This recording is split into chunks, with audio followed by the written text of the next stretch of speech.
unir-se para bendizer e adorar o nome de Jesus Cristo, a Deus nosso Senhor. Então é um privilégio para vocês estar aqui nesta noite tocando ao verdadeiro Deus, ao Rei dos Reis, ao Senhor dos Senhores.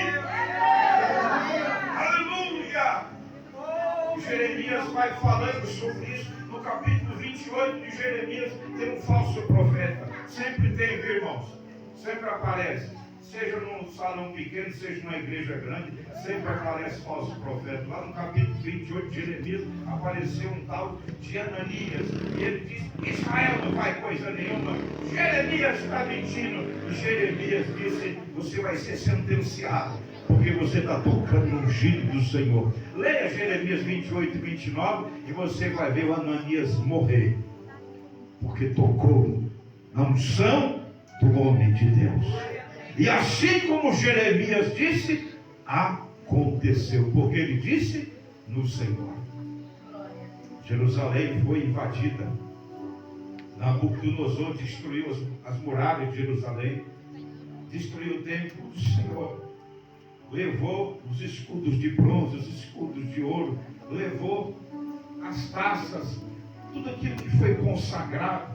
Aquela substitude todinha, eles rasgavam as paredes e arrancavam aquele folheado de ouro.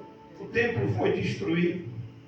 Esses dias eu até me emocionei quando uma cidade lá no sul, não sei se vocês viram isso, que uma igreja todinha caiu por aquele tsunami, né? Aquele vendaval, melhor dizendo, que passou. Quem viu isso aí na internet? Que coisa triste, irmãos.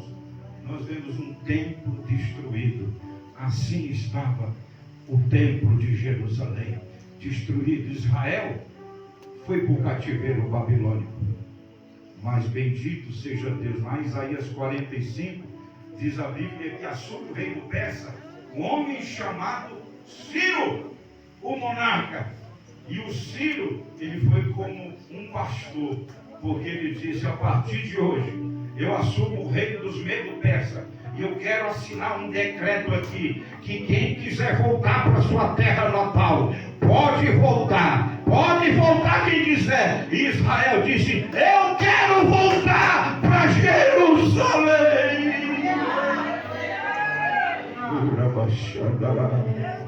Deixa eu profetizar aqui. Você vai voltar a ser aquele crente que você era. Você vai voltar a ser aquela irmã que você era. Você vai voltar a ser aquele... Você vai voltar a ser aquele obreiro que cantava, que dava glória a Deus, que exaltava o nome do Senhor. Deixa eu dar uma mensagem para você, da parte de Deus nesta hora. Que o Pai está na glória. O cajado ele passou para a tua mão. Dá glória a Deus e exalta Jesus Cristo. Tira a tristeza do teu coração. Compra o teu ministério. Faz a obra do Senhor, porque a glória da segunda casa vai ser maior do que a primeira. Aleluia! Eu estou sentindo Deus aqui nesta noite. Eu estou sentindo a presença de Deus aqui nesta noite. O pastor Edial não veio aqui para brincar de pregar. Eu estou pregando a palavra de Deus debaixo da autoridade de Jesus Cristo. Glória a Deus, aleluia!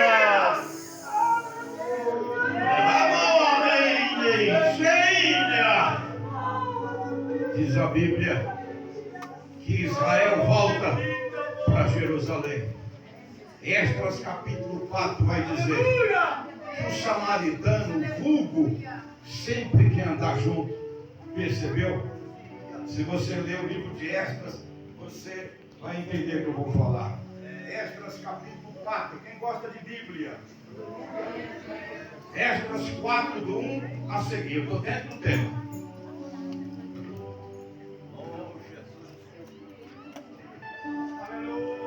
Esdras 4, verso 1. E quando os adversários de Judá e Benjamim ouviram que os que voltavam do exílio estavam o quê? Estavam edificando o templo ao Senhor Deus de Israel. Chegaram-se a Zorobabel e aos cabeças de família e lhes disseram: deixai-nos edificar convosco, porque como vós buscamos o vosso Deus, como também lhe sacrificamos, desde os dias de Esar-Adom, rei da Síria, que nos trouxe aqui. Porém, Zorobabel, Jesua e os outros cabeças das famílias de Israel lhes responderam: não convém que vós e nós edificamos a casa do nosso Deus. Nós sozinhos, repita comigo, nós sozinhos edificaremos a casa do Senhor. Sabe o que estava acontecendo? Os samaritanos queriam lançar desânimo no povo que voltou do cativeiro. Eu estou entrando em Ageu já. E o contexto vai dizer na história de Israel que o samaritano veio de forma paralela para impedir a reconstrução do templo de Jerusalém. E Deus deu direção para o governador Zorobabel, e ele vai dizendo de forma nenhuma: quem vai reedificar o templo é o povo de Deus. O que eu aprendo aqui? Deus não está contando com político. Deus não está contando com homens humanos simples, mortais. Deus está contando com a sua igreja para fazer a obra de Jesus Cristo, nosso Senhor. E diz a Bíblia que eles começam a construir, mas a influência dos samaritanos foi tão terrível, irmãos, que eles começam a reedificar. E o que acontece? Eles param a reconstrução. E pergunte, quantos anos a obra ficou parada? Pergunte, quantos anos? 16. Que tristeza! Agora eu entro no livro de Ageu. 16 anos a obra parada. O povo já tinha voltado do exílio. Aí vem a primeira profecia do profeta Ageu. O nome Ageu significa festivo. E ele vai dizendo: assim diz o Senhor dos exércitos, este povo não veio ainda o tempo em que a casa do Senhor deve ser edificada. Aí ele começou a profetizar: é para vós tempos de habitar em vossas casas apaineladas, enquanto a casa de Deus fica deserta. Ora, Ageu profetizando, né? Assim diz o Senhor: semeais muito e recolheis pouco, comeis, mas não vos saciais, vestivos, mas ninguém se aquece, e o que recebe salário, recebe-o para pôr no saco furado. É o contexto do tema, tá? O povo não queria reedificar o templo. 16 anos, tudo parado. Aí Ageu vai dizendo: olha, é por isso que os céus retêm o seu orvalho e a terra retém os seus frutos. Eu fiz vir a seca sobre a terra e sobre os montes, profecia de juízo, sobre o trigo e sobre o vinho novo, sobre o azeite e sobre o que a terra produz. Diz a Bíblia que começou a cair um temor no meio do povo de Israel, e eles disseram: vamos voltar a trabalhar.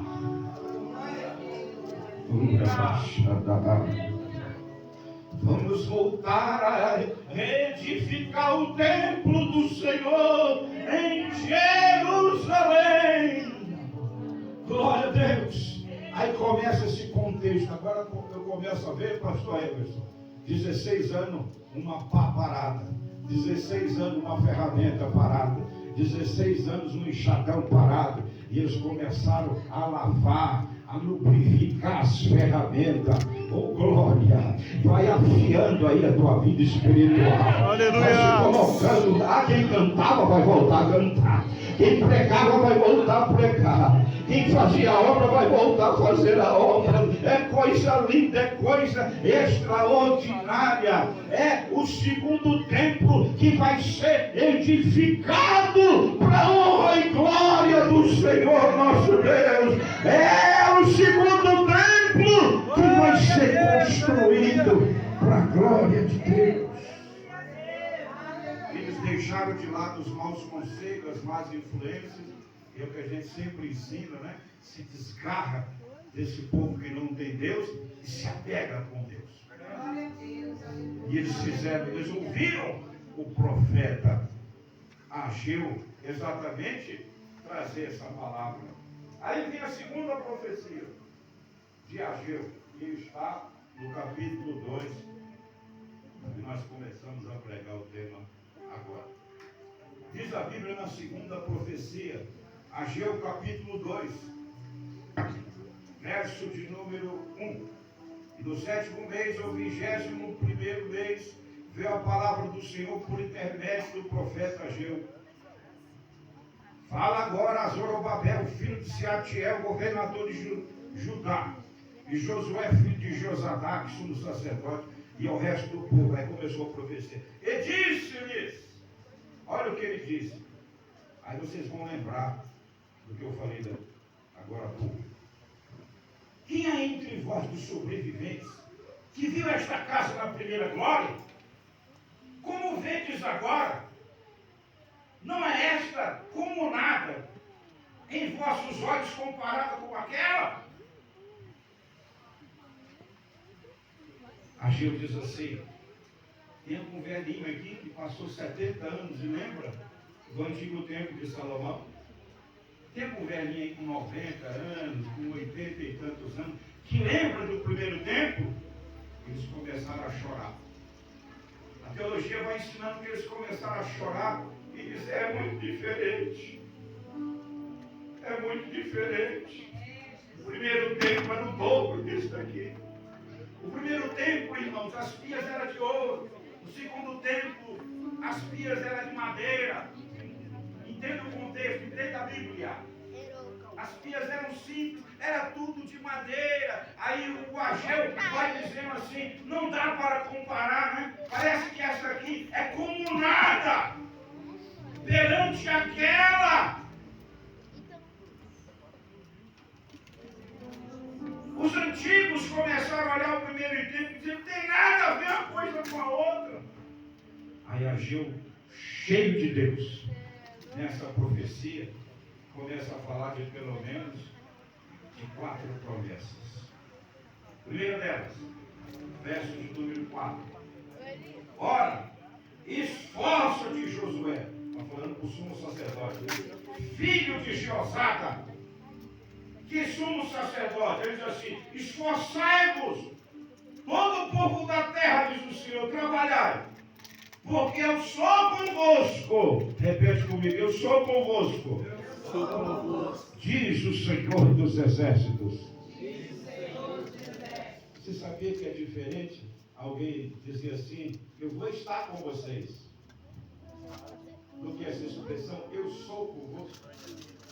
Estar é alguém que vai chegar. Deus está dizendo para o povo de Israel, vocês fiquem muito felizes, porque eu não vou estar. Eu sou com vocês. Glória a Deus. Aleluia. Nesse segundo tempo, Deus não está falando que Ele vai estar presente, mas ele está falando, eu já sou com vocês. Eu sou com vocês nessa pia de madeira. Eu sou com vocês nessa altura. Eu sou com vocês nesse segundo tempo. Eu sou com vocês nessa obra. Eu sou com vocês nessa pia. Eu sou com vocês na divisão do tabernáculo. Aqui no lugar santo, no lugar santíssimo. Eu sou com vocês. Eu sou com vocês. Vocês que vieram de Araraquara, os que são de aqui de Ipaté, recebe essa palavra. Já era para você estar falando em língua estranha. Por que, pastor? Porque Deus está dizendo, eu sou com vocês no seu trabalho. Eu sou com vocês lá naquela luta. Eu sou com você naquela prova. Eu sou com você naquela aflição. Eu sou com você nesse desafio. O ano ainda não acabou. Hoje é dia 7. Falta 23 dias para acabar o ano. E Deus está dizendo, eu não vou estar. Eu já sou com vocês. Eu sou com vocês. Eu sou com vocês. Aleluia. Ageu é boca de Deus para Israel nesse segundo tempo. E a primeira promessa é essa: eu sou com vocês. A segunda está no verso 5. Verso 5, Ageu 2 e 5.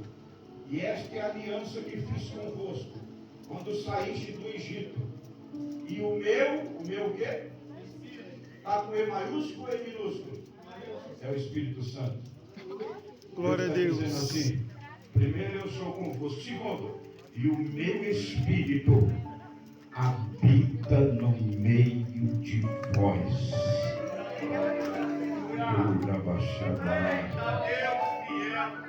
E ele diz assim: não temais.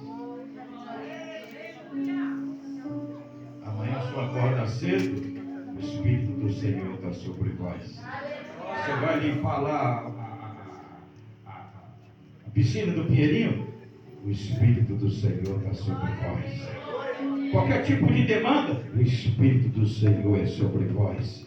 O senhor vai entrar naquele caminhão e quando o senhor ligar ele e acelerar e começar a andar os primeiros quilômetros, o Espírito do Senhor é sobre vós.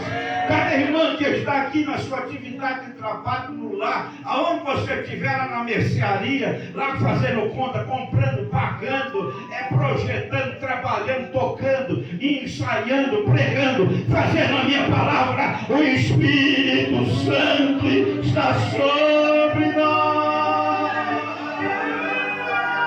É o Espírito Santo que convence o homem do pecado e da justiça e do juízo. É o Espírito Santo que dá graça. É o Espírito Santo que capacita. É Ele que me está dando autoridade nesta noite para pregar essa palavra. Porque sem Ele eu não sou nada. Sem Ele eu sou pó, eu sou cinza. Mas o Espírito de Deus em mim, na minha boca, essa palavra te toca, te transforma, te cura, te restaura, te levanta, te salva, te liberta, te purifica, te põe de pé.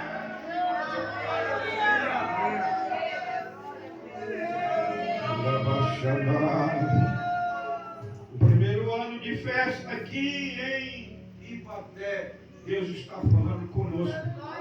E chegamos até aqui. É porque o Espírito Santo está no meio de nós.